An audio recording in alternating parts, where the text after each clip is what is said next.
اللیل صائم النہار تھے. آیات قرآنیہ احادیث نبویہ کی فہم و تفہیم پر عبور رکھنے والے عالم فقیہ تھے. زمانے کے اولیاء کرام آپ کا احترام کرتے اور اقطاب اعظام آپ کو سلام کیا کرتے تھے.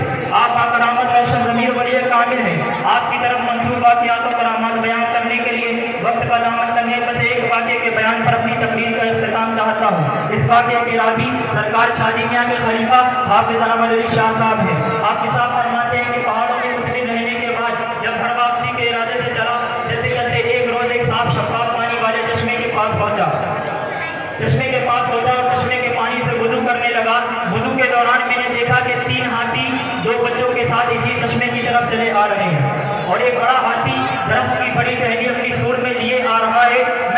میں ان ہاتھیوں کو دیکھ کر پتھروں کے کھڈوں پر پاؤں رکھتا ہوا پہاڑ کے ایک اونچے کھڈے پر چڑھ گیا. ہاتھیوں نے پہنچنے کے بعد چشمے کے پانی کو خوب بھگولا اور بڑے ہاتھی نے میری طرف دیکھا اور مجھے دیکھ کر میری طرف اپنی سوڑ بڑھائی. مجھے پکڑنے کے لیے اپنی سوڑ میری طرف بڑھائی. میں نے تیز چاقو سے اس کی سوڑ پر مارا. میرے چاقو کا پھل ٹوٹ کر اس کی سوڑ میں پھنس گیا. وہ چیختا ہوا بھاگا. تھوڑی ہی دیر میں سارے ہاتھی چلے گئے. جب رات ہوئی تو ایک شخص اس چشمے کے پاس آیا اور مجھے دیکھ کر کہنے لگا, تو یہاں کہاں سے آیا؟ کیا تجھے اپنی جان پیاری نہیں؟ میں نے کہا, تو اپنا راستہ پکڑ. میرے پاس ابھی ہاتھی آئے تھے لیکن جب چاقو سے میں نے اس کی خبر لی تو وہ بھاگتے ہوئے نظر آئے. فرماتے ہیں اس شخص نے مجھے رات کو کھانا کھلایا اور جب صبح ہوئی تو پھر میرے پاس آیا اور مجھ سے چلے جانے کو کہا. میں جانے لگا تو اس نے مجھ سے ایک درخت دکھاتے ہوئے کہا کہ اس کے پھلوں کو جھاڑ دے. میں نے کہا, مجھے کیا غرض پڑی جو پھلوں کو جھاڑ دیتا ہوں؟ تو جھاڑنے کو کہتا ہے تو خود ہی کیوں نہیں جھاڑ دیتا؟ یہ سن کر اس نے یا ایہل کہہ کر یوں ہاتھ کا اشارہ کیا.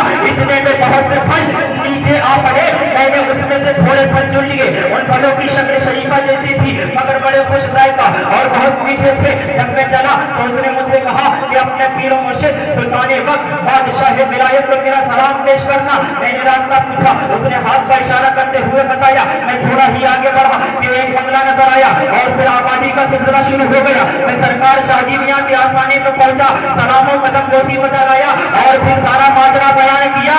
تو سرکار شاہجی میاں نے فرمایا کہ حافظ انور علی, تم جانتے ہو کہ وہ شخص کون تھا؟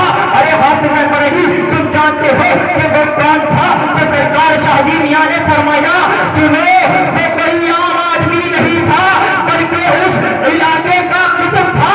تبھی تو شاعر کہتا ہے شاہجی میاں جو صاحب ہے اس سے مقام ہے. ارے قطب زمان بھی آپ کو کرتے سلام ہے. ارے قطب زمان بھی آپ کو کرتے سلام ہے. اور رہبر ہو دین کے یا مجدد ہو دوستو, ارے رہبر ہو دین کے یا مجدد ہو دوستو, ارے چوکھٹ پہ آ کے شاہ علی کو کرتے سلام ہے. چوکھٹ پہ آ کے شاہ علی کو کرتے سلام ہے. وہ علینا